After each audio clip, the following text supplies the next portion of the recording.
What was the biggest secret you only learned about after your loved one's death which ultimately changed your feelings for them? My life was turned upside down last month when I was informed of my husband's death in a work-related accident. This, of course, would be hard enough to cope with. Shortly before the funeral, a young man was at my house, claiming to be my late husband's son. My husband didn't say a word about him to me. He claimed to have not known about me or either of my daughters until he was notified of my husband's death and found the obituary in the online version of our local newspaper. The young man was 18 and must have been born before I met my husband. He also claimed his own mother died years ago and was never, in his memory, in a relationship with my husband. So, the boy's existence is not proof of infidelity on my husband's part. However, I still feel just as betrayed. My husband never breathed a word about this boy. The boy lives in the UK, where my husband sometimes works, while we live in the US. He traveled a lot in his line of work, and I can't help but wonder how many other secret children he fathered. How many times did my husband visit this boy and never tell me about it? What else was he not telling me? Were there any more secrets? This boy had pictures of himself and my husband at various ages. He says he was brought up at a boarding school, and my husband visits him sometimes. Though I very much want to, I have no reason to doubt his story. The boy asks to come to the funeral. I want to say no, but I feel like I have no right to do so. My kids see me talking to this stranger and poke their heads in to ask what's going on. Before I can stop him, the boy introduces himself to them as their half-brother.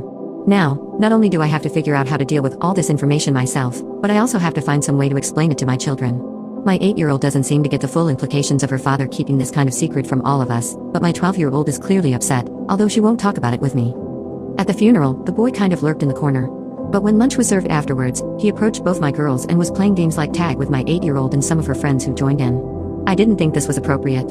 And when I told him, he apologized and said he did it to raise her spirits, and that's what people did for him when his mother died to cheer him up. Something about his answer irked me, and I got the impression he was trying to manipulate me into feeling sorry for him and using my children to do it. My mom and my sister came over to help me after I got the news about my husband. Of course, I talked to them about what was going on, and they were shocked. My mom brought up the point that the boy might be after money. All of our important assets were in both of our names, and I am the sole beneficiary of his life insurance policy. But I was not sure what could happen if he tried to sue.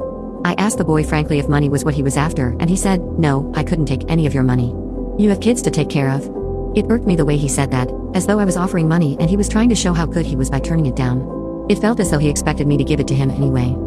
I asked the boy what he wanted, and he said he wanted to get to know my children because they're his sisters.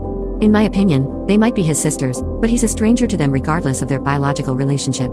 Apparently, at the funeral, he told my 8-year-old he was going to ask me if he could take my girls to the aquarium. And so, that got her hopes up about it before I could even make a decision. I said yes only if my mom or sister went with them, because I wasn't about to let my girls go with a strange man no matter what. Over the next week, he also took my girls to the park, an ice cream place, and the lake with my sister as a chaperone each time. I agreed to this, and it was helpful because it gave me a chance to break down and cry to my mom without the girls around. When he left, my 8-year-old hugged him and told him not to go, and he said, "I promise I'll come visit again."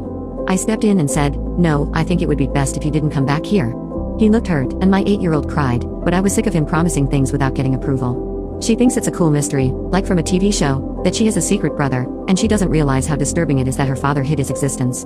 My sister asked me later why I told him not to come back, and I told her I think the whole thing is weird. I don't know this boy or his real intentions. He could be some kind of weirdo trying to get my girls alone. My sister says I judged without ever getting to know him, and he seems like a very sweet young man. He grew up mostly without a family, and he could have been jealous that my girls got all his father's attention, but instead he wanted to connect with them. My opinion is that even if those are his intentions and he's totally innocent, I still don't want him around my home or my girls. To me, he is just proof that my husband lied to me for years, and it makes me sick to look at him. My girls don't need this drama either, and even my 8-year-old is going to be traumatized once she is old enough to realize how much her dad was hiding. My girls and I owe him nothing. My sister says that I don't have to want him in my life, but I don't have the right to deny the girls their brother. She pointed out that social workers do everything they can to avoid separating siblings because of the trauma.